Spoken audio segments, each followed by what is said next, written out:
Requests are used to mark where you want a scaffold to be erected. You can add requests on the map screen. You can also add requests in the requests screen. In this example, we are going to add a request on the map screen. Before we begin, we need to ensure we are viewing requests. Currently, we are viewing scaffolds, as you can see here, and by the pins which are prefixed with the letter S.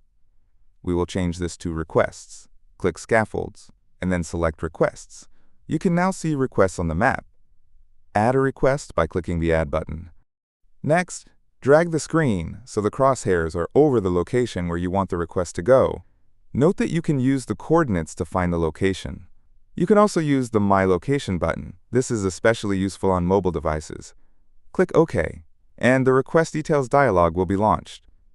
Enter the location of the request. This indicates where on the job site the scaffold will be erected. Enter a description. This could be the purpose of the requested scaffold. Enter any precautionary information. Click the checkbox, then add the information. Provide the dimensions. As you enter the dimensions, the Calculated Values section will display the size of the scaffold. If you do not enter a figure, this will read as 0. Enter the dates for the request, such as the date the scaffold will need to be erected, and the planned build date. If you do not have a plan for any of these dates, you can then leave it blank. Select the people who will be working on the scaffold. The approver is automatically selected, but it can be changed. Users added here can be added as a signee on any safety documents attached to this request.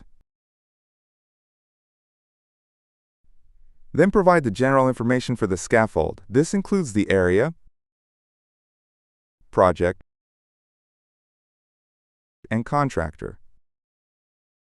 When you select the priority, an icon will appear here, giving users easy-to-see visual information on the importance of the request or scaffold.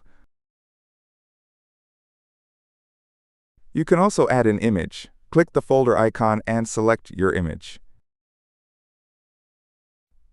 You can also provide a 3D model of the scaffold if you also have access to Avontus Viewer. Click OK and the scaffold will be added. You can see it here.